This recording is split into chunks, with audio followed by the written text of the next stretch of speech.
की श्री चरणारविंद भक्तिवेदांत स्वामी प्रभुपाद तच्छ्रद्धाना मुनयो ज्ञान वैराग्ययुक्तया पश्यन्ति आत्मनि चात्मानं भक्त्या श्रुतग्रहीतया तत् वो श्रद्धानः अत्यधिक जिज्ञासु मुनयः मुनिगण ज्ञान वैराग्य संन्यास युक्तया से समन्वित पश्यन्ति देखते हैं आत्मनि अपने में च तथा आत्मानं परमात्मा को भक्त्या भक्ति से श्रुत वेद से ग्रहीतया भली भांति ग्रहण किया गया। अनुमान ज्ञान तथा वैराग्य से समन्वित गंभीर जिज्ञासु या मुनि वेदांत श्रुति के श्रवण से ग्रहण की हुई भक्ति द्वारा उस परम सत्य को की अनुभूति करता है। ओम अज्ञानतिमिरान्धस्य ज्ञानाञ्जनशलाकया चक्षुरुन्मीलितं येन तस्मै श्रीगुरवे नमः।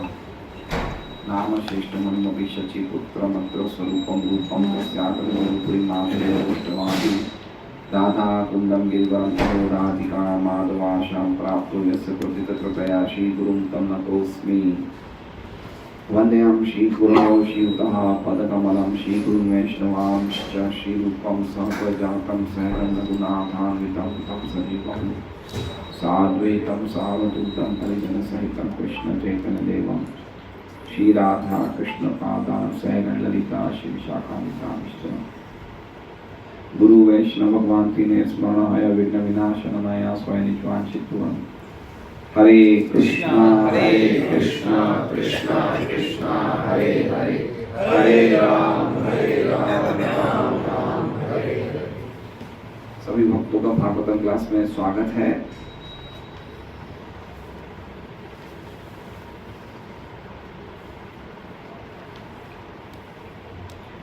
तो आज का श्लोक जो है उसका तात्पर्य थोड़ा सा बड़ा है और हम साधकों के लिए बहुत ही विशेष श्लोक है ये, क्योंकि इस श्लोक के अनुसार अगर हम अपना जीवन व्यतीत करेंगे तो निश्चित रूप से एक ना एक दिन हमें भगवान के दर्शन होंगे। अच्छा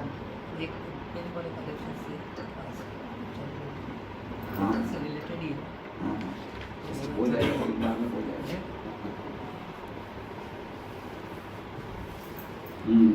तो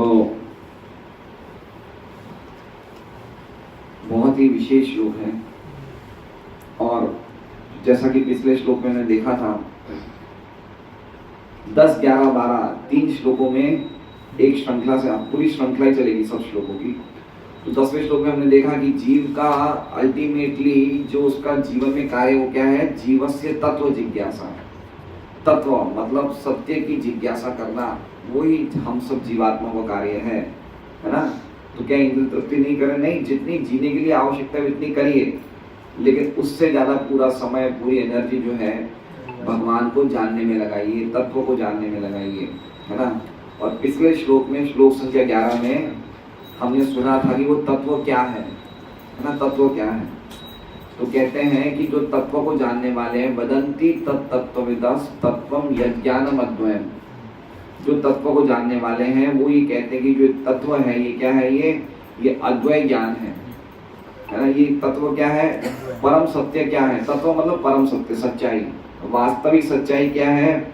वो अद्वय ज्ञान है। वो ज्ञान जिसमें कोई भेद नहीं है, जिसमें कोई द्वैतता नहीं है, अद्वय ज्ञान है। और क्या कहा जाता है? वो अद्वय ज्ञान को ज्ञानी ब्रह्म बोलते हैं, योगी परमात्मा बोलते हैं और भक्त भगवान बोलते हैं।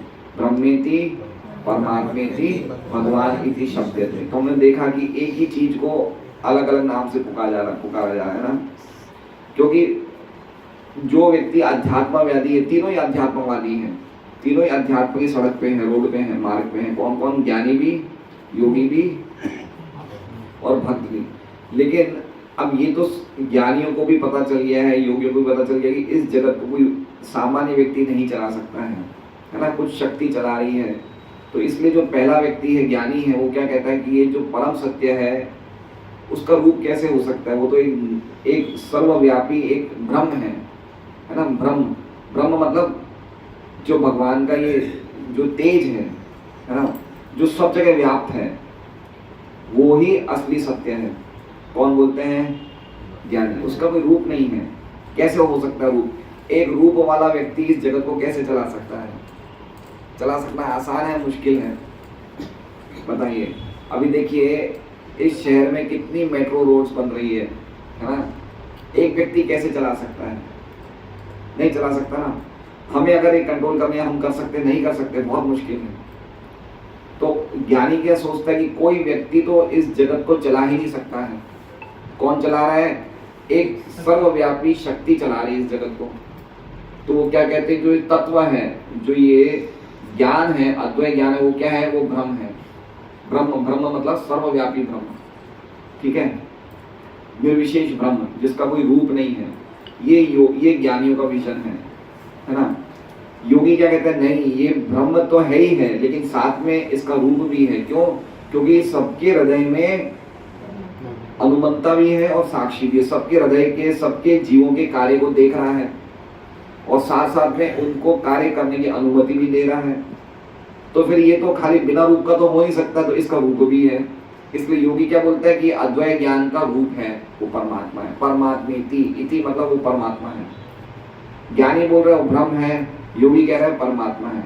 और भक्त क्या कह रहा है कि नहीं, वो खाली अनुमंता करने वाला या साक्षी वाला नहीं है, उसके कोई विशेष गुण भी है, उसमें कोई विशेष लक्षण भी है, उसके कोई विशेष ऐश्वर्य भी है।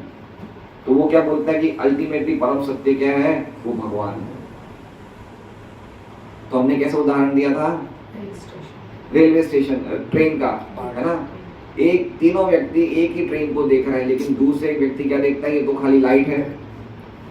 दूसरा व्यक्ति देखता है जब ट्रेन आ जाए तो ये तो इसका रूप, लाइट नहीं है, एक रूप है इसका।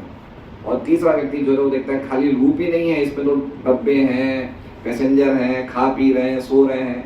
तो एक ही चीज को तीन दृष्टिकोण से देख रहे हैं। उसी प्रकार से सूर्य की किरण, सूर्य का गोला, सूर्य देवता, है ना। तो मतलब समझ रहे हैं कि परम सत्य को ढंग से देखना मतलब भगवान को देखना, है ना। और खाली उनका रूप देखना मतलब परमात्मा देखना। और धुंधलापना देखना मतलब ब्रह्म को देखना। जैसे हमने कहा था कि मान लीजिए तुषार, हाँ, हिल स्टेशन है। हिल स्टेशन दूर से क्या दिखता है? बादल है। पास में आके देखता है तो भाई ये तो पहाड़ है, तो एक अच्छा खासा पहाड़ है, और बिल्कुल पास में पहाड़ में घर बने हुए लोग आ जा रहे हैं। तो सबसे अच्छा हिल स्टेशन किसने देखा? जो बिल्कुल उसके अंदर प्रवेश करके देख रहा है, उसने सबसे अच्छी तरह देखा। जैसे हमने इस घर का उदाहरण लिया था पिछली बार की, घर है, अनंत जगन्नाथ प्रभु नीचे से देख रहे हैं, तो उनको क्या दिख रहा है? खाली इतने से कांच दिख रहे हैं, है ना।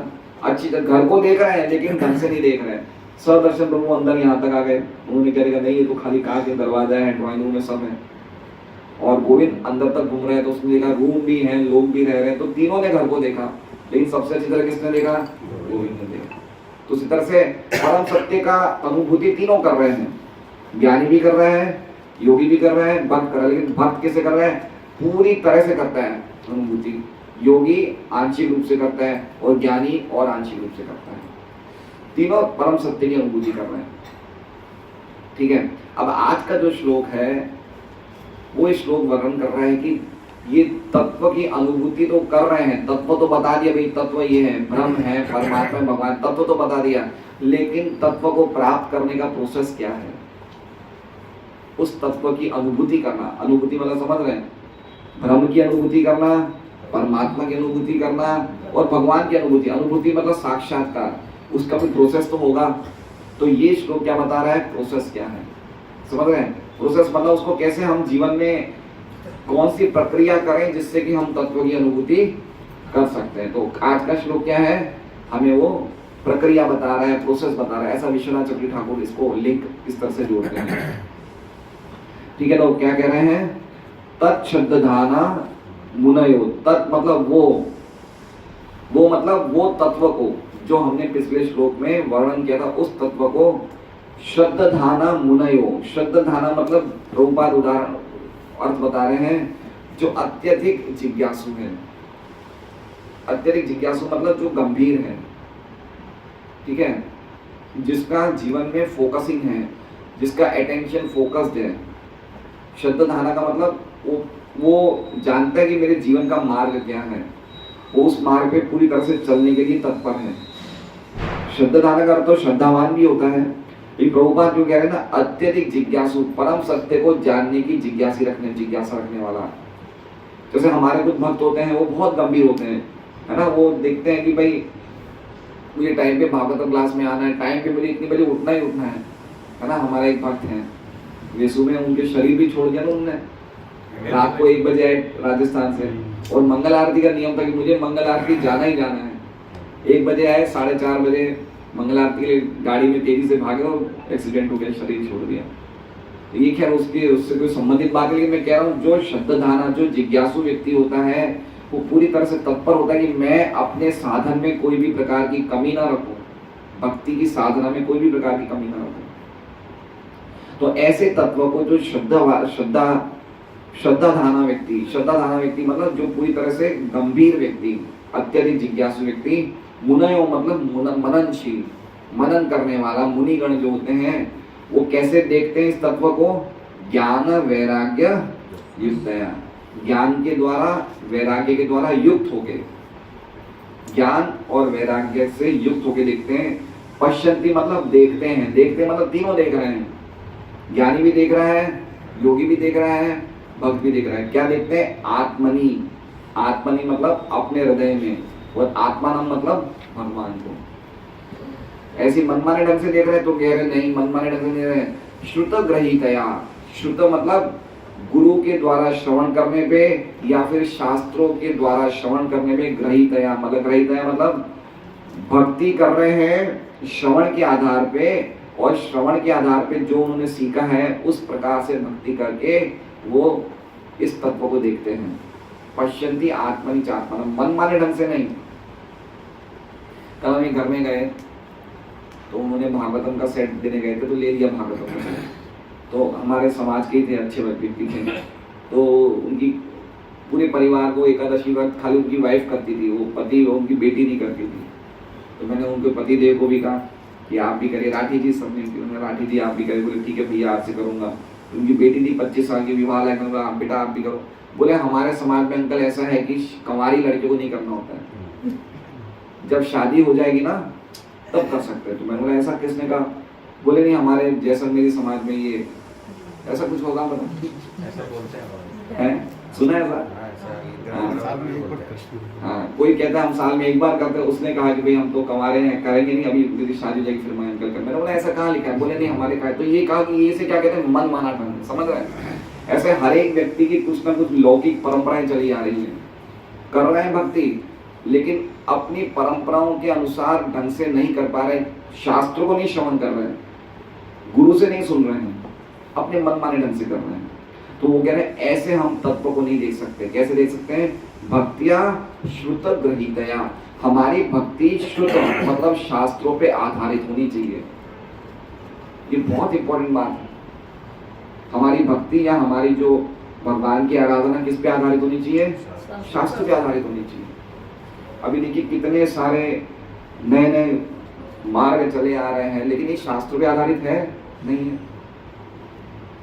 श्याम बाबा का मंदिर है, श्याम बाबा हमारे लिए पूजनीय है, लेकिन श्याम बाबा की भक्ति शास्त्रों पे आधारित है नहीं है। हमारे शास्त्र क्या है? वेद और उपनिषद और अरे क्या कहते हैं, भागवत और गीता। हम उनको सम्मान दें, आदर देना चाहिए, वो पूजनीय व्यक्ति है, लेकिन हम उनकी भक्ति करें या फिर कोई भी साईं बाबा की कर सकते हैं, देख सकते हैं, है ना। कितने कितने घरों में तो मंदिर में लड्डू गोपाल है, सामने साईं बाबा भी है। अब उनको हटाने से डर लगता है, कल को कोई नुकसान हो गया तो इस तरह से हम कभी भी तत्व को या इस तरह से हम कभी भी भगवान को नहीं देख सकते, भगवान की अनुभूति नहीं कर सकते। वो तो दूर की बात है, हमारे जीवन में कोई चेंज ही नहीं आ सकता है। हम करते रहेंगे, ऐसे करते रहेंगे, है ना। इसलिए हमारे जीवन में काफी हम लोग तो ऐसे साधक हैं जो इटरनली साधक ही, मतलब इटरनली हमेशा के लिए हम लोग बिल्कुल कनिष्ठ ही रह जाते हैं। कनिष्ठ मतलब समझ रहे हैं ना? भक्तों की 3 स्टेज होती है, कैटेगरी होती है, कनिष्ठ, मध्यम, उत्तम। तो हम जीवन पर कनिष्ठ ही रह जाते हैं क्योंकि हम उससे आगे बढ़ना ही नहीं चाहते हैं। हम अपने जीवन में कोई प्रकार की जिज्ञासु या अटेंशन को या फोकस को बढ़ाना ही नहीं चाहते। इसलिए इसमें कहा गया हमारी भक्ति किस पे आधारित होनी चाहिए? शुद्ध ग्रहित है। ये 3 लाइन बहुत इंपॉर्टेंट है। पहली बात भक्तियां मतलब समझ रहे हैं?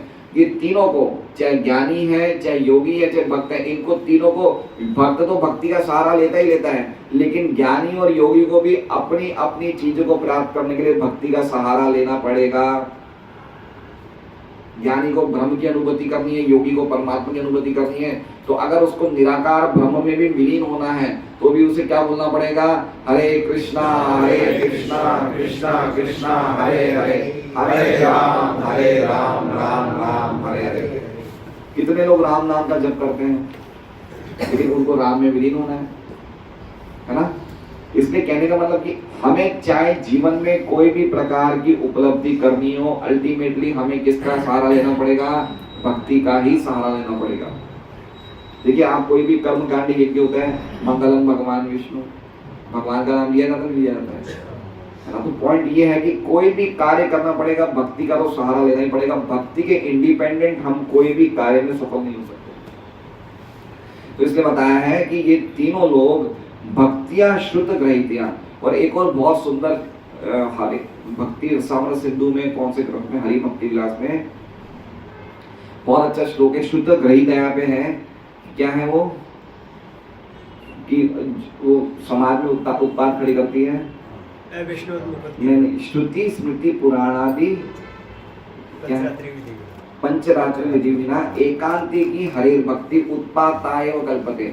जो भगवान की भक्ति, जो श्रुति स्मृति पुराण वेदों पे आधारित नहीं हो, वो समाज में क्या खड़ी करती है? उत्पाद खड़ी करती है। क्यों उत्पाद खड़ी करती है? क्योंकि लोगों को कंफ्यूजन हो जाता है कि हमें भक्ति करें तो कैसे करें। हमें लग रहा है हम कर रहे हैं, लेकिन भक्ति है ही नहीं। तो समाज में क्या होता है? डिस्टर्बेंस होता है कि भाई एक सही मार्ग नहीं मिल रहा है। इसलिए भक्तियां शुद्ध ग्रहित है। हम इसके प्रभुपाद ने एक बहुत अच्छा हमें योग्य बनाया है। देखिए, हम लोग भी कोई योग्य नहीं थे, लेकिन हमें एक सिस्टम दिया है। भाई देखो, आप लोग रोज ये महामंत्र का जप करो। सिंपल है, मुश्किल तो नहीं है। किसका है ये? कहीं हमने अपने मन से निकाला? ये इस्कॉन वालों का मंत्र है क्या? हरे कृष्णा कहाँ का मंत्र है? उपनिषद में आया है ना? कली संतरण उपनिषद का मंत्र है, ये मन का निकाला हुआ मंत्र नहीं है। गीता भागवत कोई मन की निकाली है? नहीं, ये तो सब बड़े बड़े आचार्य गीता और भागवत को स्वीकार करते, चाहे रामानुजाचार्य, शंकराचार्य, मध्वाचार्य, निपालकाचार्य। तो हमें एक प्रोसेस बताया है कि कैसे हम लोग एक हम लोग कार्य करें जो शास्त्रों पे आधारित हो। एकादशी व्रत करना, भागवत ग्रंथ, गीता ग्रंथ पढ़ना, मंगल आरती जाना, ये महामंत्र का जप करना। इससे क्या होगा? इससे हम एक ना एक दिन भगवान को देख लेंगे। पश्यन्ति आत्मनि चात्मानं भक्त्या शुद्ध ग्रहित्या। क्योंकि हमारी भक्ति किस पे आधारित है? शुद्ध पे, शास्त्रों पे आधारित भक्ति है। तो ये बहुत ही सुंदर श्लोक है और इसको हमें देखना चाहिए हम कहाँ तक इसको अपने जीवन में उतार पा रहे हैं। क्या हम चीजें वो कर रहे हैं जो शास्त्रों पे आधारित है या नहीं है? कितना सिंपल बताया है, ज्ञान वैराग्य युक्त है ना? अगर कोई भी व्यक्ति भक्ति कर रहा है तो उसमें 2 लक्षण दिखने चाहिए। क्या लक्षण दिखने चाहिए? ज्ञान और वैराग्य। वो आ ही जाएंगे, वो अपने आप आ जाएंगे जो भक्ति कर रहा है। लेकिन कौन सी भक्ति? भक्तियां शुद्ध ग्रहित है। इस पे आधारित होनी चाहिए। शुद्ध, जो हमने गुरु से सुना है, जो हमने शास्त्रों से सुना है, उस पे आधारित होनी चाहिए हमारी भक्ति। विश्वनाथ चक्रवर्ती ठाकुर जी टीका पढ़ते हैं,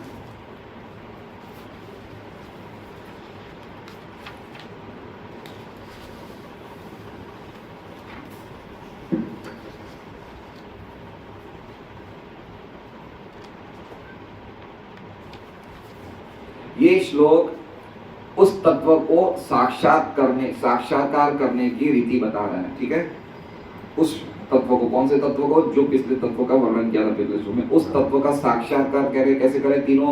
तीनों कैटेगरी के जो स्टूडेंट हैं, विद्यार्थी हैं, ज्ञानी, योगी, भक्त, वो कैसे उस तत्व का साक्षात्कार करें, इस श्लोक में उसका रास्ता बताया गया है। कहा गया है कि जो ऋषिगण मुनि हैं, जो ज्ञानी मुनि ज्ञानी हैं, जो योगी और जो भक्त हैं, उस ज्ञान को तीनों रूपों में देखते हैं। किसके द्वारा? भक्ति के द्वारा। तीनों रूपों में देख रहे हैं, एक योगी देख रहा है, एक परमात्मा देख रहा है, एक भगवान देख रहा है, एक ब्रह्म देख रहा है। लेकिन कैसे करेंगे? तीनों रूपों को कैसे देखेंगे? भक्ति के द्वारा। भक्ति तीनों को करनी पड़ेगी। परमात्मा के भी, योगी भी परमात्मा का ध्यान करता है ना, ज्ञानी भी भगवान के नामों का आश्रय लेता है, और भक्त तो खैर लेता ही लेता है। अब आगे कह रहे हैं कि जो लोग, जो ज्ञानी ब्रह्म की अनुभूति करना चाहते हैं और ब्रह्म की अनुभूति कर लेते हैं, उसे कहते हैं पश्यन्ति। पश्यन्ति लिखा है ना, पश्यन्ति आत्मनि चात्मानम। तो आत्मानम का अर्थ बता रहे हैं जीवात्मा, और आत्मनि का अर्थ क्या बता रहे हैं? परमात्मा। तो वो जीवात्मा और परमात्मा को एक देखते हैं। क्या देखते हैं? एक देखते हैं। इसमें श्लोक एक शब्द है तत्त्वम असि। ये बहुत ही जाना माना शब्द है शास्त्रों का, ये जिसे जिसे मायावादी कहते हैं, यही महावाक्य यही है। वो महावाक्य को प्रणव नहीं स्वीकार करते, वो किसको स्वीकार करते हैं? तत्त्वम असि। तत् मतलब वही सत्य तुम ही हो, मतलब जीवात्मा तुम ही भगवान हो। तो इसकी अनुभूति कौन करता है? ज्ञानी करता है। कैसे करता है? भक्ति के द्वारा। मतलब वो ये मान जाता है कि आत्मा और भगवान में कोई अंतर, मतलब गुणात्मक अंतर नहीं है, कोई गुणात्मक अंतर नहीं है। ये आप मतलब वो समझ जाता है कि आत्मा जो है वो भगवान का ही एक शक्ति है और उसमें कोई अंतर नहीं है। तो ये अनुभूति किसको हो जाती है? ज्ञानी को। किसके द्वारा? भक्ति के द्वारा। अब इसका जो स्टेप है, ये ब्रह्मवादी व्यक्ति का जो लक्ष्य है क्या? ब्रह्म को प्राप्त करना। तो ब्रह्म को प्राप्त करता है किसके द्वारा? भक्ति के द्वारा। वो देख लेता है कि आत्मा और परमात्मा में, या ज्ञान क्या कहते हैं, चेतना में और परम चेतना में कोई अंतर नहीं है, एक ही है। आगे कह रहे हैं कि जो योगी भगवान को परमात्मा की तरह अनुभूति करते हैं, वो ध्यान में आत्मानम, हृदय में, ज्ञानी के लिए, योगी के लिए और भक्त के लिए। ज्ञानी कैसे देखता है कि चेतना और परम चेतना में कोई अंतर नहीं है। योगी कैसे देख रहे हैं? तो योगी के लिए बताया कि आत्मनि क्या हो गया? उसका हृदय योगी का, और आत्मनम क्या हो गया? परमात्मा। तो अपने हृदय में किसका दर्शन कर रहा है? वो परमात्मा का। ऐसे योगी कर रहा है। कैसे? भगवान का ध्यान करके, मतलब भक्ति का सहारा लेके। और आगे कहेंगे जो लोग भगवान की अनुभूति करते हैं, उनके लिए आत्मनम क्या हो गया? भगवान। योगी के लिए क्या था? आत्मनम परमात्मा। और भक्त के लिए क्या हो गया? आत्मनम भगवान। और आत्मनि क्या हो गया? उसका हृदय, उसका मन। वो मन में भगवान के दर्शन कर रहा है। लेकिन भक्त में एक और एडवांटेज है। क्या बता रहे हैं? वो मन में करने के साथ साथ सामने भी कर रहा है। समझ रहे हैं? हृदयेषु और भैरेषु, हृदय में भी दर्शन कर रहा है और बाहर फेस टू फेस भी देख रहा है। योगी और ज्ञानी फेस टू फेस नहीं देख रहे हैं भगवान को, वो अंदर ही अंदर देख रहे हैं। लेकिन भक्त क्या देख रहा है? हृदय में भी भगवान को देख रहा है और बाहर भी। ध्रुव महाराज के साथ ऐसे ही हुआ था ना। ध्रुव महाराज ने जब ओम नमो भगवते वासुदेव का मंत्र का उच्चारण किया, 6 महीने में उन्होंने भगवान के दर्शन किए। तो सबसे पहले कहाँ देखे? हृदय में। फिर उन्होंने जब आंख खोली तो भगवान सामने भी थे। तो भक्तों को ये एक्स्ट्रा एडवांटेज है कि वो बाहर भी देखते हैं, अंदर भी देखते हैं। तो कह रहे हैं कि जो भगवान की अनुभूति करते हैं, वो अंदर भी देखते हैं मन में आत्मानंद, और बाहर भी सामने देखते हैं, और साथ साथ में अपनी आंखों से भगवान के माधुर्य का आस्वादन भी करते हैं, जो योगी और ज्ञानी नहीं कर सकता। तो ये कहा है कि तीनों मुनिगण अपने अपने रूपों का साक्षात्कार करते हैं भक्ति के द्वारा। लेकिन कैसी भक्ति है? जो सबसे पहले ये अपने गुरु से सुनते हैं। श्रुत का अर्थ क्या बताया? गुरु। श्रुत का अर्थ क्या होता है? शास्त्र भी होता है। देखिए, श्रुत मतलब श्रुति, जो ज्ञान हमें सुनने से प्राप्त होता है ना। वेदों को क्या कहा गया? श्रुति। और पुराणों को क्या कहा गया? स्मृति। तो जो ज्ञान सुनने से प्राप्त होता है श्रुति। तो श्रुत मतलब जो गुरु से उसने सुना है और फिर प्रैक्टिस किया। प्रैक्टिस को कहा गया है गृहीतया। तो तीनों को ही अपने गुरु से सुनना चाहिए, चाहे योगी हो, चाहे ज्ञानी हो, चाहे भक्त हो, तीनों को एक प्रामाणिक गुरु का आश्रय लेके उनसे सुनना चाहिए और उसके अनुसार भक्ति करनी चाहिए।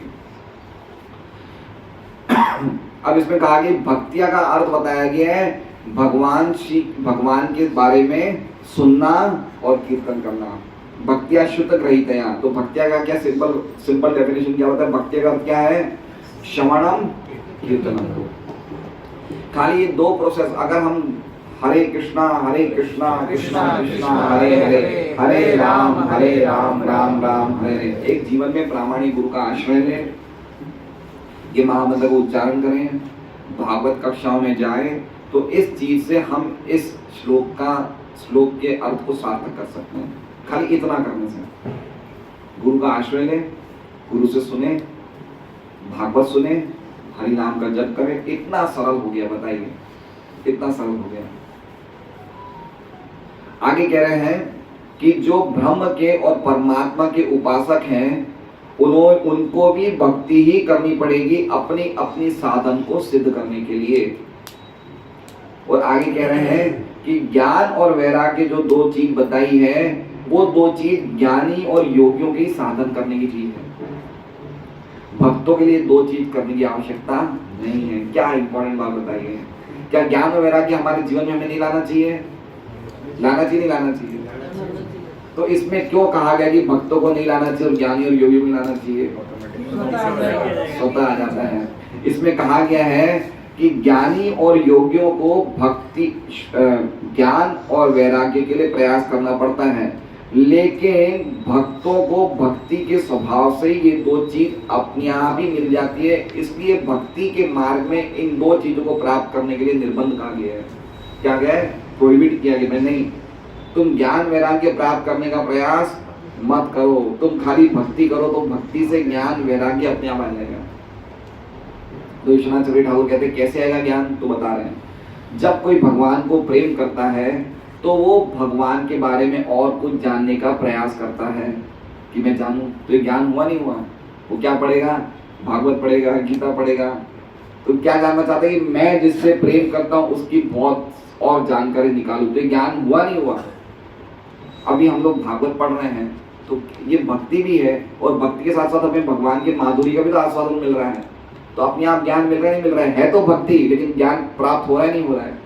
और कह रहे हैं, और जब वो भक्ति करता है तो उसको अपने आप ही दूसरी चीजों के लिए उसका स्वाद फीका हो जाता है। तो ये क्या हो गया? वैराग्य हो गया।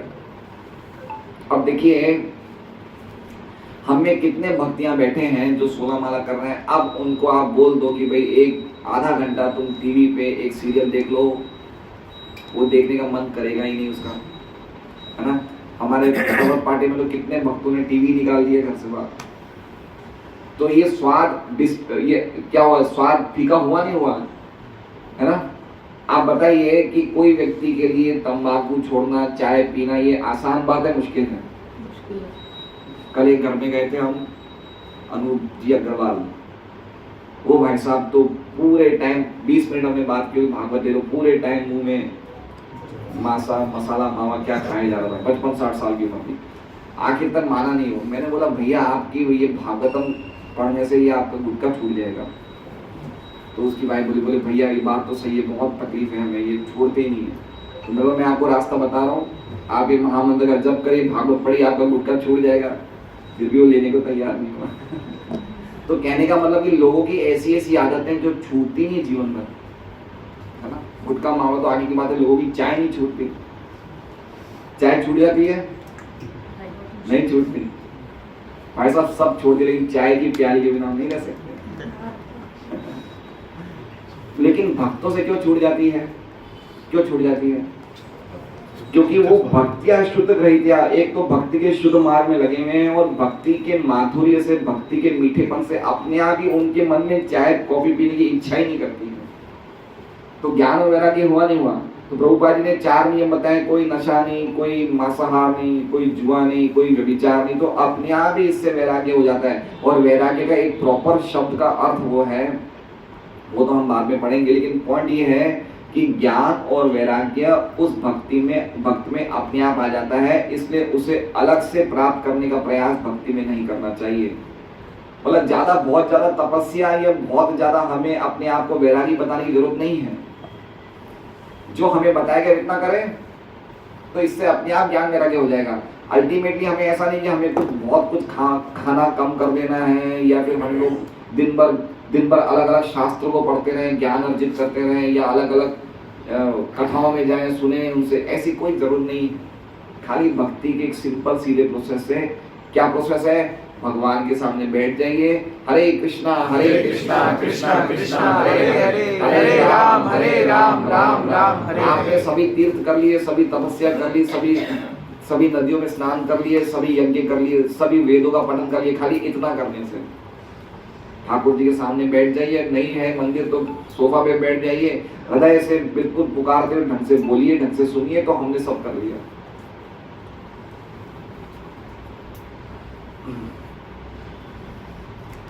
आगे कह रहे हैं कि जो भक्ति, आगे 11वें स्कंद का एक श्लोक बता रहे हैं यहाँ पे विश्वनाथ जी ठाकुर, तस्मान मद भक्ति युक्तस्य योगिनो वै मदात्मनः न ज्ञानम न च वैराग्यम प्राय श्रेयो भवेदिय। जो भक्त मेरी प्रेममय सेवा में लगा है, जिसका मन मेरे में लग गया है, उसको ज्ञान का और वैराग्य का मार्ग प्राप्त करने की इच्छा से उसका परम कल्याण नहीं होने वाला है। भागवत का 11वें स्कंद का 20वें अध्याय का 31वां श्लोक। आगे कह रहे हैं कि ज्ञान, वैराग्य और भक्ति, ये 3 शब्दों का वर्णन किया श्लोक में। इसमें ये बताया जा रहा है कि भगवान के भक्त भक्ति के द्वारा तीनों चीजों का अनुभूति कर लेते हैं। देखिए, ज्ञानी किसकी अनुभूति कर रहा है? ब्रह्म की, परमात्मा और भगवान की नहीं। योगी किसकी कर रहा है? परमात्मा की भी कर रहा है और ब्रह्म की भी कर रहा है। और भक्त किसकी कर रहा है? भगवान की, ब्रह्म की, परमात्मा की। तो भक्ति के द्वारा, ज्ञान वैराग्य भक्ति के द्वारा भगवान की अनुभूति, परमात्मा की अनुभूति और ब्रह्म की अनुभूति भक्त कर लेता है। आगे ऐसा कह रहे हैं कि किसी किसी की ऐसी इच्छा होती है, श्रद्धा होती है कि वो तीनों चीजों की अनुभूति करे, है ना। कुछ ऐसे जो तो बोलते हैं मैं ब्रह्म को भी देखना चाहता हूँ, परमात्मा को भी देखना चाहता हूँ, भगवान को भी देखना चाहता हूँ, तो वो खाली भक्ति से ही तीनों रूपों को देख सकता है। इसलिए जो ज्ञान और योग के साधन हैं, जो ब्रह्म और परमात्मा की भी जो साधन है, वो अपने आप ही भक्ति से हो जाते हैं, है ना। ये बताया विश्वनाथ जी ठाकुर ने। विश्वनाथ जी ठाकुर की तो अद्भुत टीकाएं हैं, पढ़ने लायक है।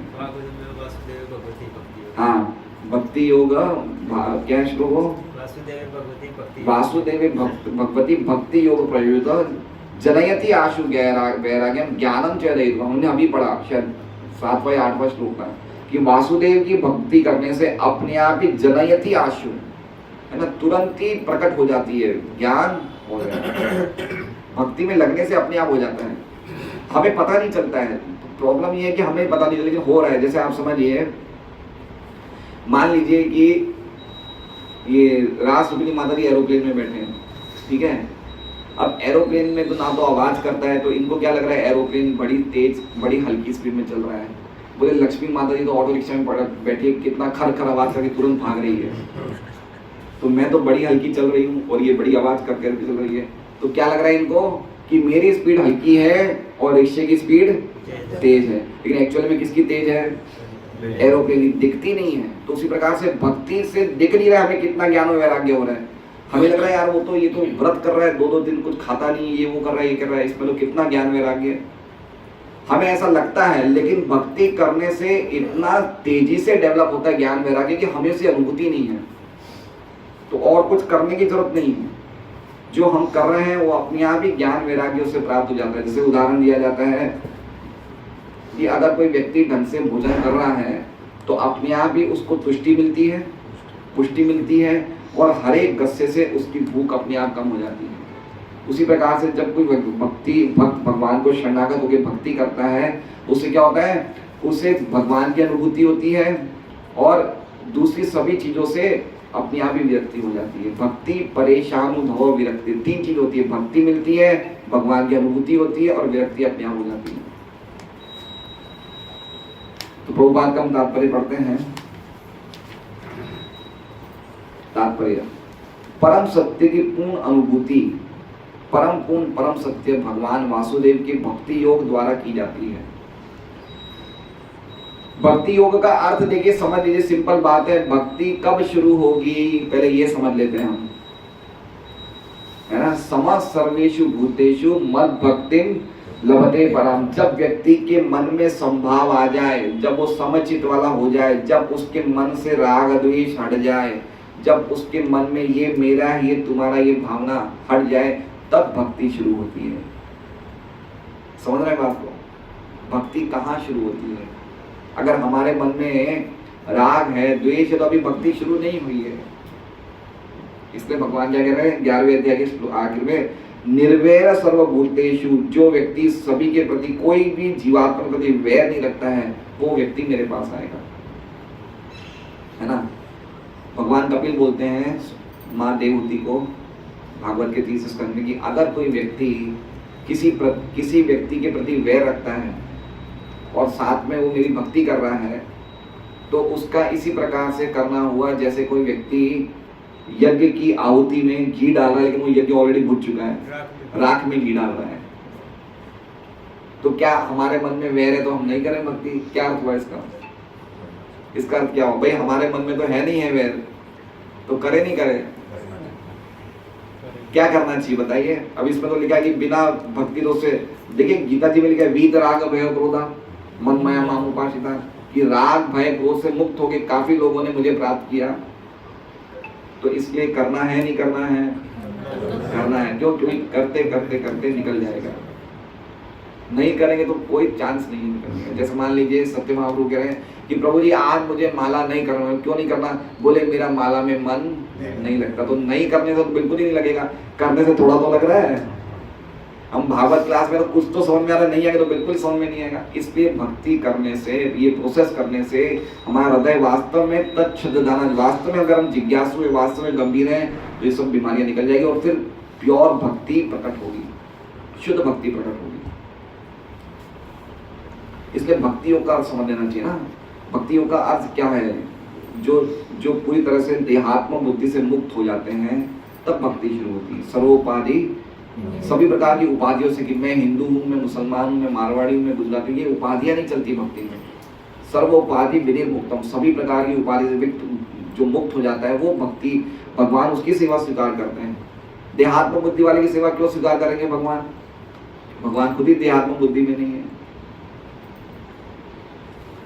ब्रह्म उसका शारीरिक तेज है और परमात्मा आंशिक स्वरूप है। फलतः ब्रह्म या परमात्मा की अनुभूति परम सत्य की केवल आंशिक अनुभूति मात्र है। ठीक है, तो ये हम पॉइंट हमने पहले चर्चा किया था पिछली बार में, कि कैसे हम लोग भगवान की अनुभूति करने से परम सत्य की पूरी अनुभूति कर पाएंगे। उसके बिना पूरी अनुभूति नहीं होगी, और पूरी अनुभूति नहीं होगी तो हम तब तक भगवान के दर्शन, यानी कि हमें सच्चिद आनंद प्राप्त नहीं हो सकता है। इसलिए परम सत्य की अनुभूति के लिए सबसे बेस्ट क्या करना है? हमें भगवान की अनुभूति करना। और भगवान की अनुभूति किसके द्वारा होगी? भक्ति योग के द्वारा ही होगी। मनुष्य 4 प्रकार के होते हैं, कर्मी, ज्ञानी, योगी तथा भक्त। कर्मी भौतिकतावादी होते हैं, किंतु शेष 3 अध्यात्मवादी होते हैं। कर्मी मतलब समझ रहे? कर्मी का अर्थ जो अपने कर्म में लगा हुआ है और कर्म के फल को भोगना चाहता है, उसे क्या कहते हैं? कर्मी। कृपणा फल हेतव, लेकिन इस ऐसी दृष्टि को भगवान क्या कहते हैं? कृपण व्यक्ति है। जो फल की इच्छा से कार्य करता है वो कौन है? कृपण है। कृपणा फल हेतव। इसलिए सबसे लोएस्ट कैटेगरी का व्यक्ति कर्मी, इसे कर्मी बोलते हैं। भौतिकतावादी व्यक्ति है। बाकी 3 कौन है? अध्यात्मवादी, योगी, ज्ञानी और भक्त। प्रथम श्रेणी के अध्यात्मवादी वे भक्त हैं जिन्होंने परम पुरुष का साक्षात्कार कर लिया है। दूसरी श्रेणी में वे आते हैं जिन्होंने परम पुरुष के पूर्ण अंश का आंशिक साक्षात्कार किया है। और तीसरे श्रेणी में वे आते हैं जिन्हें परम पुरुष की दिव्य झांकी का आभास मात्र होता है। ये किसके बारे में कह रहे हैं? ये मुनय की जिज्ञासा, मुनय का बता रहे हैं। मुनय शब्द है ना, ये मुनय की ये पूरी पॉइंट बता रहे हैं प्रभुपाद। ये मुनय तीनों को बोला जाता है अध्यात्मवादी को। जैसा कि भगवद गीता तथा अन्य वैदिक ग्रंथों में कहा गया है, परम पुरुष का साक्षात्कार भक्ति द्वारा किया जाता है, जिसके पीछे पूर्ण ज्ञान तथा भौतिक संगति से वैराग्य रहते हैं। हम पहले ही बता चुके हैं कि भक्ति के बाद ज्ञान तथा भौतिक संगति से वैराग्य आते हैं। कुछ ऐसा भी मैंने सुना कि भक्ति के दो पुत्र हैं, ज्ञान और वैराग्य, ऐसा भी सुना है ना? तो भक्ति के पीछे पीछे रहते हैं, ज्ञान और वैराग्य क्या है? भक्ति के पीछे पीछे रहते हैं। एक बहुत बड़े संत थे बिल्व मंगल ठाकुर, उन्होंने कहा कि जब मैं भगवान की भक्ति में लगा रहता हूँ तो अपने आप ही मुक्ति और भुक्ति मेरे हाथ जोड़े खड़े रहती है, मैं आपकी क्या सेवा करूँ? मुक्ति लाइए, मैं आपको मुक्ति दे दूँ। बोले नहीं, मुझे मुक्ति नहीं चाहिए, है ना? तो भक्ति के पीछे अपने आप ही ये चीजें आ जाती है। हम पहले ही बता चुके हैं, हाँ, चूंकि ब्रह्म तथा परमात्मा की अनुभूति उस परम सत्य की अपूर्ण अनुभूतियां हैं, अतः ब्रह्म तथा परमात्मा को प्राप्त करने के साधन अर्थात ज्ञान तथा योग मार्ग भी परम सत्य की अनुभूति के अपूर्ण साधन है। मतलब ये पूर्ण साधन नहीं है। ज्ञान और योग क्या है? ये एक बात समझिए, हम भगवान का ध्यान कर रहे हैं, ठीक है? ये जो विधि है, ये हम भगवान का ध्यान कर रहे हैं, ये क्या है? मन को भगवान में लगा रहे हैं। तो ये ज्ञान और योग कब शुरू हुआ? ज्ञान और योग कब शुरू हुआ? ये भौतिक जगत के निर्माण के बाद शुरू हुआ। लेकिन भक्ति कब थी? भक्ति तो आध्यात्मिक जगत में पहले ही थी। आप समझ रहे हैं? कंप्लीट प्रोसेस कौन सा है? ज्ञान को और योग को हम लोग अनुशीलन करते कब करते हैं? जब मन को भगवान में लगाना होता है, मन में भगवान का ध्यान करना पड़ता है। तो ये ध्यान और योग की जो विधियां हैं, ज्ञान और योग विधियां, ये कब शुरू हुई? ये भौतिक जगत के निर्माण के बाद शुरू हुई। लेकिन भक्ति कब है? भक्ति तो भौतिक जगत के निर्माण के बाद आध्यात्मिक जगत में पहले से ही है। इसलिए भक्ति का प्रोसेस कंप्लीट है, ज्ञान और योग का प्रोसेस अधूरा है। समझ रहे हैं बात को? बात समझे नहीं समझे रास रुक्मिणी माता जी? आध्यात्मिक जगत तो हमेशा रहता है, सही बात है। आध्यात्मिक जगत में कोई योग करता है क्या? परमात्मा में ध्यान करता है क्या? अच्छा, पहले ये देखिए कि भगवान के धाम में परमात्मा है नहीं है? भगवान के धाम में परमात्मा है नहीं है? भगवान के धाम में परमात्मा नहीं है, भगवान स्वयं ही है। जैसे मान लीजिए कि यहाँ पे मनीता विश्राम स्कूल है, वहाँ पे बड़ा मेला लगता है, बड़ा जन्माष्टमी बड़ा मेला लगता है। तो मेले में क्या होता है कि एक छोटी सी पुलिस का एक कैंप लगाया जाता है, पुलिस की एक छोटी सी वो क्या होता है चौकी खोली जाती है। क्यों? क्योंकि मेले में कुछ गड़बड़ हो जाए तो पुलिस चौकी वाला ध्यान रखेगा। वो पुलिस चौकी कब तक रहती है?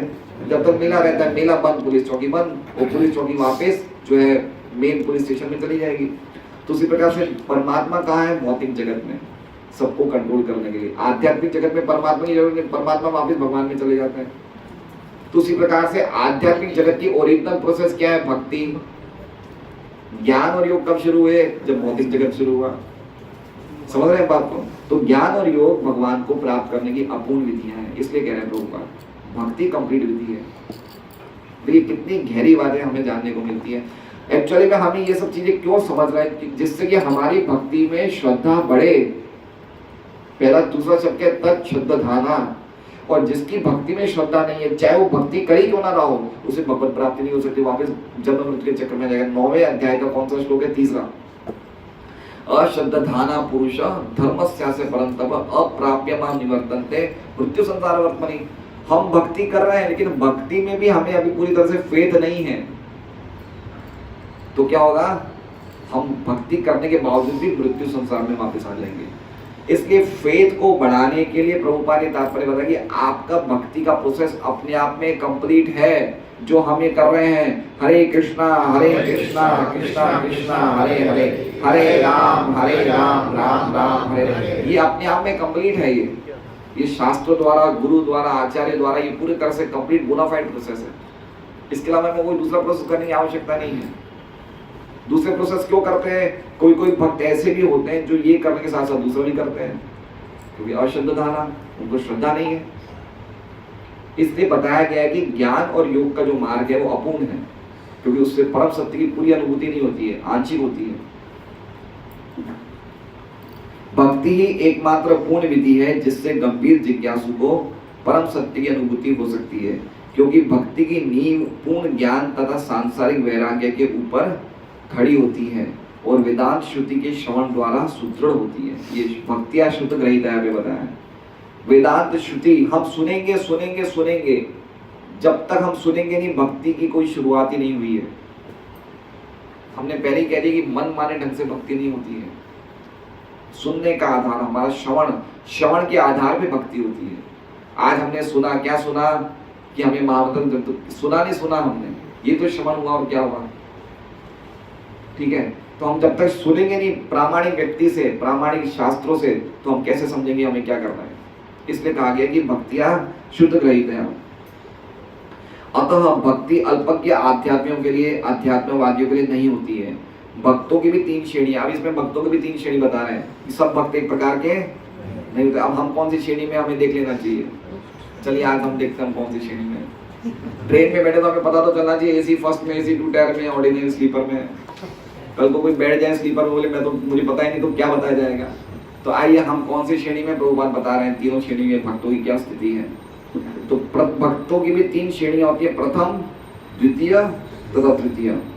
तृतीय श्रेणी के भक्त या नवदीक्षित भक्त ज्ञान विहीन होते हैं तथा भौतिक संगति से विरक्त भी नहीं होते। वे तो मंदिर में अर्चा विग्रह की पूजा की प्रारंभिक प्रक्रिया के प्रति ही आकृष्ट होते हैं। ऐसे भक्त भौतिक भक्त कहलाते हैं। ऐसे भक्त आध्यात्मिक लाभ की अपेक्षा भौतिक लाभ के प्रति अधिक आसक्त रहते हैं। समझ रहे हैं इनमें क्या क्या लक्षण बताएं। पहली लक्षण क्या है, भक्ति कर रहा है लेकिन वो क्या चाहता है कि मेरे बेटे का काम धंधा भी अच्छा हो जाए, कुछ मुझे अच्छी इज्जत भी मिल जाए, है ना।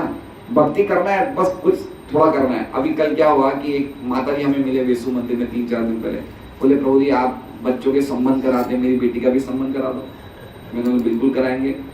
तो फिर कल मैंने फोन किया, एक संबंध है लड़के का अच्छे भक्त का, वो लड़का था, वो बहुत पक्का था भक्ति में। तो मैंने वो माता जी को फोन किया, मैंने बोला एक लड़की का संबंध तो आया, बहुत पक्का भक्त है। बोले इतना पक्का नहीं चाहिए बोले इतना स्ट्रिक्ट भी नहीं चाहिए, प्रभु जी थोड़ा एंजॉय करने वाला भी चाहिए। बोले मेरी बेटी माला करती है, एकादशी भी करती है, लेकिन थोड़ा उसे एंजॉय भी करना है, तो आप भक्त भी ऐसा ढूंढो।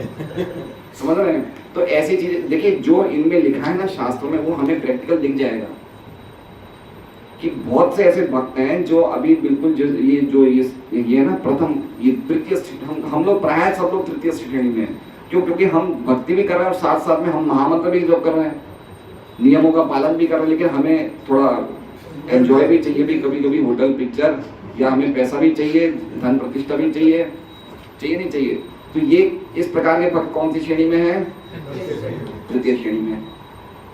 और इनके बारे में बताया कि इनको भगवान की मंदिर में पूजा करने की भी बड़ी इच्छा रहती है कि मैं लड्डू गोपाल को सजाऊं, मूर्तियों का अच्छी तरह सजन करूं, लेकिन इसके अलावा उनकी और ज्यादा और ऊपर बढ़ने की इच्छा नहीं रहती है। ये कहा गया तृतीय श्रेणी के भक्तों को। अतः मनुष्य को इस भौतिक भक्ति से, इनको भौतिक भक्त भी कहा गया, प्राकृत भक्त। प्राकृत मतलब भौतिक जगत से आ सकते हैं ये। अतः मनुष्य को इस भौतिक भक्ति से उन्नति करके भक्ति की द्वितीय अवस्था प्राप्त करनी होती है। इसलिए सबसे इंपॉर्टेंट हमारे लिए क्या है? पहली अवस्था तो हम प्राप्त करें नहीं करें, लेकिन एटलीस्ट कम से कम दूसरी अवस्था पे आ जाना चाहिए। ये बहुत जरूरी है। देखिए हम जब भक्ति शुरू करते हैं तो सभी लोग कनिष्ठ अवस्था से शुरू करते हैं, शुरुआत की अवस्था से शुरू करते हैं, कोई बात नहीं। अब हमें क्या करना है? हमें द्वितीय अवस्था में आना है। ऐसा नहीं कि जीवन भर हम इसी अवस्था में रह जाए, जीवन भर। देखिए प्रभुपाद जी ने हमें क्यों शिक्षा दे रहे कि एटलीस्ट अल्टीमेटली हम पहली अवस्था में आ जाए, प्रथम भक्ति श्रेणी में, है ना। लेकिन कम से कम वहां तक कब पहुंचेंगे? जब हम दूसरे में आएंगे। तो दूसरी श्रेणी के भक्त कैसे होते हैं उसके बारे में बता रहे हैं। इस द्वितीय अवस्था में भक्त को भक्ति की दिशा में 4 तत्व दिखाई पड़ते हैं: ईश्वर, भक्त, अज्ञानी तथा ईर्ष्यालु। अब देखिए जो द्वितीय अवस्था में आ जाता है वो 4 चीजों को देखता है। क्या चीजों को देखता है? भगवान, भक्त, अज्ञानी और ईर्ष्यालु, है ना। और चारों चीजों में वो भेद करता है और समझता है कि मुझे चारों से कैसे बर्ताव करना चाहिए। पहली जो श्रेणी का, तीसरी श्रेणी का भक्त को आइडिया नहीं है। वो क्या करता है? वो भक्तों से ढंग से बात नहीं करता है, भक्तों का अपमान भी कर लेता है। भगवान की पूजा कर रहा है लेकिन भक्तों से ढंग से व्यवहार नहीं रखता है, रिलेशन नहीं रखता है। कौन सी श्रेणी का भक्त है? भगवान के प्रति बहुत मन में श्रद्धा है, लेकिन भक्तों से कैसे डील करना चाहिए, सामान्य लोगों से कैसे डील करना चाहिए, वो उसे नहीं पता है। लेकिन जो द्वितीय श्रेणी का भक्त है वो 4 चीजों को अलग अलग देखता है: भगवान को, भक्त को, अज्ञानी को और जो द्वेष करते हैं। अब चारों से अलग अलग तरीके से वो डील करता है। भगवान से प्रेम करता है, भक्तों से मैत्री रखता है, जो अज्ञानी है उनको कृपा करके ज्ञान का प्रचार करता है, और जो द्वेषी है उससे दूर रहता है। द्वेषी से वैर नहीं कर रहा है, वो दूर रहता है, क्योंकि उसे पता है कि इनको समझाने से कोई लाभ नहीं है, मैं अपनी एनर्जी वेस्ट कर रहा हूँ, क्योंकि व्यक्ति द्वेषी है, इसलिए द्वेषी को अवॉइड करता है। ये कौन करता है? द्वितीय श्रेणी का भक्त। इसलिए हमें द्वितीय श्रेणी पे आना चाहिए, बहुत इंपॉर्टेंट है। इन्हें कहा गया है संस्कृत में मध्यम अधिकारी। मनुष्य को कम से कम इस द्वितीय श्रेणी के भक्त की अवस्था तक उठना होता है, जिससे वो परम सत्य को जानने का अधिकारी बन सके। तो ये किस पे बोल रहे हैं? तच्छब्दाना मुनयो। ये बात बताई गई कि जब वो अधिकारी कब बनेगा, जिज्ञासु कब बनेगा, गंभीर कब बनेगा, जब वो दूसरे स्टेज पे आएगा तब बनेगा। अतः तृतीय श्रेणी के भक्त को भक्ति संबंधी आदेश भगवान के प्रामाणिक स्रोतों से प्राप्त करने होते हैं। तो पहला क्या बताया कि हम सब कौन सी श्रेणी में? अभी तृतीय श्रेणी में। ठीक है, तो हमें बढ़ना है ना, ऊपर बढ़ना है। कैसे बढ़ेंगे? प्रामाणिक भक्ति शुद्ध गृह। सुनो, प्रामाणिक भक्तों से सुनो, जो प्रामाणिक गुरु है उनसे सुनो, प्रामाणिक शास्त्रों से सुनो। सुनते रहो तो अपने आप हम धीरे धीरे गंभीर होना शुरू हो जाएंगे। पहला भागवत सुस्थापित भक्त है, दूसरा है भागवतम जो ईश्वर का संदेश है। तो दो भागवत का आश्रय लेना चाहिए। तृतीय श्रेणी के भक्त को किनका आश्रय लेना चाहिए? दो भागवत का। दो भागवत कौन है? एक तो भागवत व्यक्ति है जिसे बोलते हैं भागवत भक्त, जो भगवान के शुद्ध भक्त होते हैं, उनका आश्रय लें। और दूसरा किसका लें? भागवत ग्रंथ का। भागवत ग्रंथ का आश्रय लेना और भागवत भक्त का आश्रय लेना दोनों जरूरी है। कौन सा ज्यादा जरूरी है? गोविंद, कौन सा ज्यादा जरूरी है? दोनों जरूरी है। दोनों में से एक कौन सा जरूरी है? भागवत भक्त। भागवत भक्त कौन हाथ खड़ा करे जो भागवत भक्त बोल रहे हैं? और भागवत ग्रंथ बोल रहे हैं वो कौन हाथ खड़ा करे? तो हम भागवत ग्रंथ नहीं पढ़े हैं।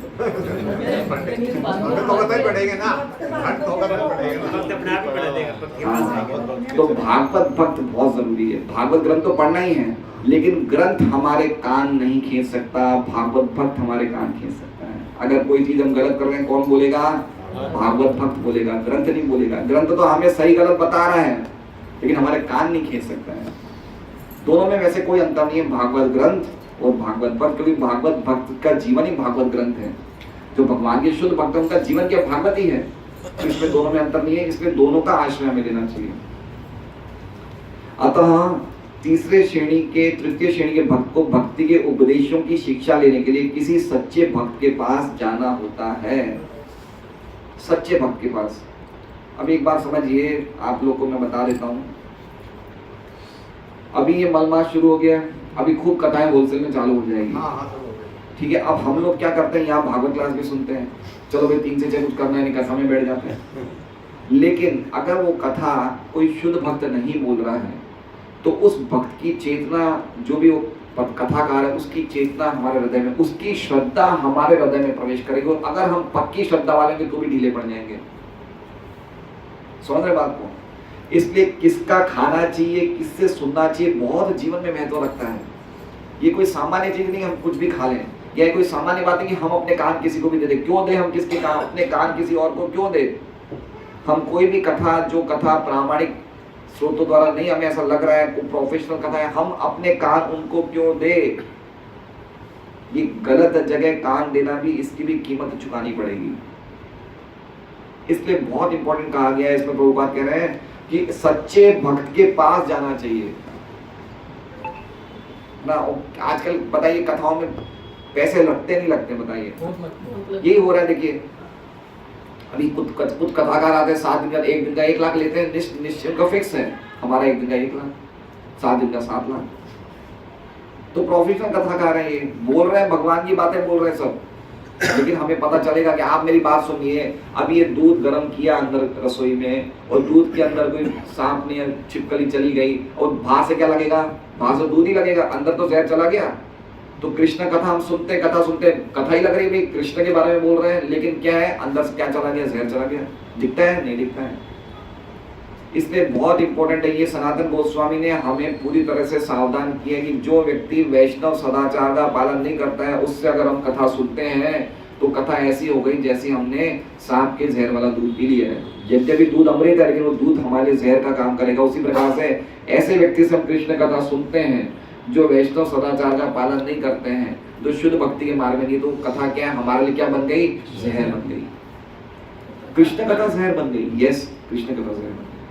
बड़े-बड़े कथा चाय भी पीते हैं। चाय तो पीना आजकल बहुत साधारण, चाय तो हमारे हिसाब से हम लोग ही नहीं पीते, बाकी तो सब साधुगण भी पीते हैं। वो बताते हैं सब। हाँ, मैं आपको बता रहा हूँ, कुछ कुछ कथाकार तो इतने फेमस हैं कि उनका नाम भारत में लिया जाता है, लेकिन वो जब कथा करने आते हैं तो जो रसोई हलवाई जो हम जिनको ठिका देते हैं उनके भोजन खाते हैं, उनके हाथ का भाई खाते हैं, लेकिन जो शुद्ध भक्त होंगे वो अपना रसोईया खुद लाएंगे। अभी राधेश्याम प्रभु आए थे ना पूना से, अपना रसोईया खुद लाए ना, पूना से उनका रसोईया आया, उनके लिए उन्होंने ही बनाया। तो ये चीजें कितनी इंपॉर्टेंट है, लेकिन हम लोग समझते ही नहीं इन बातों को, और इसलिए हम लोग तृतीय श्रेणी में रह जाते हैं, जीवन भर तृतीय श्रेणी में रह जाते हैं। हमने अधिकार प्राप्त कर लिया, हम तृतीय श्रेणी में रहेंगे।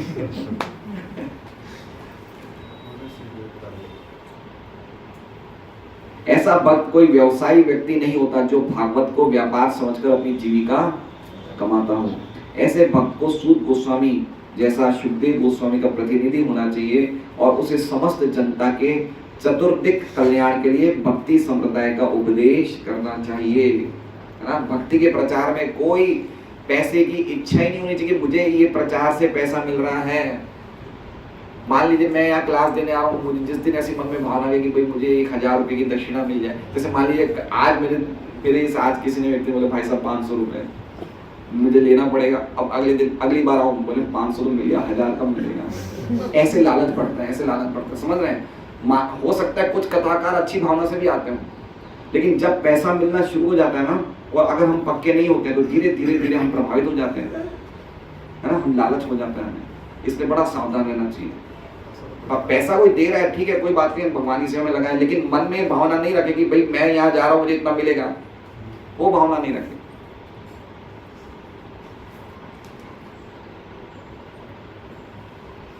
नवदीक्षित भक्त को प्रामाणिक व्यक्तियों से सुनने में तनिक भी रुचि नहीं रहती। अब देखिए क्या बता रहे हैं, कह रहे हैं कि उनको रुचि ही नहीं रहती है, वो जान मुझ के 10 जगह जाएंगे। यहाँ सुनेंगे, वहां सुनेंगे, प्रामाणिक व्यक्ति से नहीं सुनेंगे। क्यों? मन माने ढंग से भक्तियां शुद्ध रही थी। अब भक्ति उनकी शुद्धि पे आधारित नहीं है, मन माने ढंग से। मुझे जिसका सुनना सुनूंगा, क्या मैं भगवान का नाम ले रहा हूँ? इसलिए बताइए, ये भी तृतीय श्रेणी के भक्त का लक्षण है। क्या लक्षण है? वो प्रामाणिक भक्त से सुनना नहीं चाहता, ये उसका लक्षण है।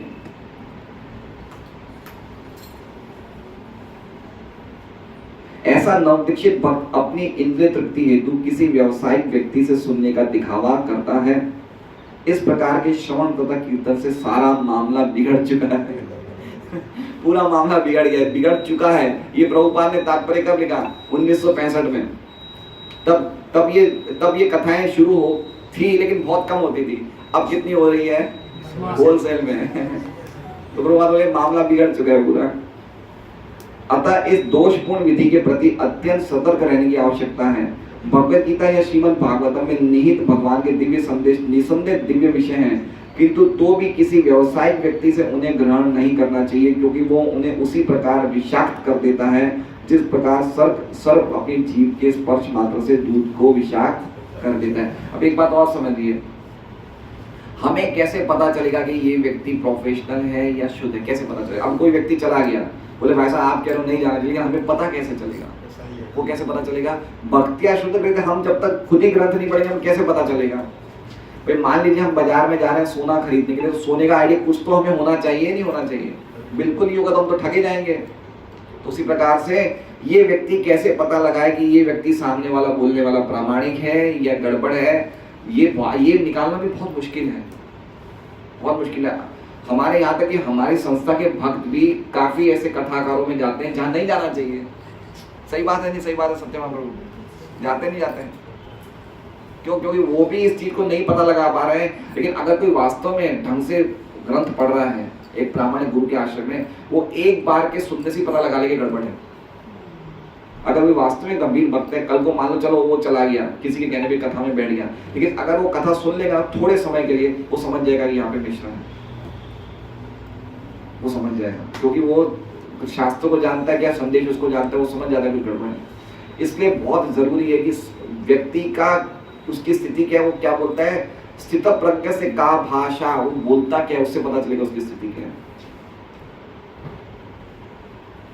अतएव निश्चल भक्त को चाहिए कि उपनिषद, वेदांत जैसे वैदिक साहित्य को तथा पूर्ववर्ती आचार्यों अथवा गोस्वामियों द्वारा छोड़े गए अन्य साहित्य को अपनी उन्नति के लिए सुने, अपनी उन्नति के लिए सुने। ऐसे साहित्य का श्रवण किए बिना सच्ची उन्नति नहीं हो सकती। देखिए हम उन्नति करें नहीं करें, प्रभुपाद के बुक्स में इतनी चीजें लिखी हुई है कि अगर हम ध्यान से पढ़ें तो अपने आप ही हम बिना चाहे भी उन्नति हो जाएगी। यहाँ तक कि मेरा तो इतने सालों से भगवान के नाम में मन नहीं लगता, लेकिन मुझे तो बुक्स रीड करने का बहुत शौक है। जैसे कोई व्यक्ति होता है ना जिनको रीडिंग का शौक है, वो उस बहाने भी पढ़े कि भाई मुझे रीडिंग का शौक है, चलो प्रभुपाद की बुक्स पढ़ो, तो उससे भी उसकी उन्नति हो रही है, क्योंकि इतनी अद्भुत बातें लिखी प्रभुपाद ने। प्रभुपाद एक महान आत्मा है, वो तो हम भी जानते हैं, उन्होंने पूरे विश्व में कृष्ण भक्ति का प्रचार किया है, तो उनकी जो ये वाणी है, जो लिखा है, कितनी स्ट्रॉन्ग बातें लिखते हैं। बताइए ऐसी कोई लिखता है क्या बातें? नहीं लिखता कोई। तो व्यक्ति कितना कड़क है, व्यक्ति जितना हमारे जीवन में, देखिए करेला कड़वा होता है ना, लेकिन फायदा करता है ना, तो उसी प्रकार से जो सच्चा गुरु होगा ना, वो क्या करेगा, वो हमारे हृदय की ग्रंथि को काटेगा। क्या करेगा? हृदय में जो हमारी ये आकर्षण की ग्रंथि है, जो हमारे ये क्या कहते हैं, मिथ्या अहंकार की ग्रंथि को क्या करेगा, सच्चा साधु काटेगा। लेकिन जो सच्चा साधु है वो बोलेगा कैसे हैं आप, स्माइलिंग गुरु। तो प्रभुपाद बोलते हैं हमें ऐसा स्माइलिंग गुरु नहीं चाहिए जो मुस्कुराए, जो बड़ा खुश हो, बड़ी मीठी मीठी बातें करे, ऐसा गुरु नहीं चाहिए जीवन में। हमें एक ऐसा गुरु चाहिए, ऑपरेशन करने वाला गुरु चाहिए। ये बात बहुत इंपॉर्टेंट है।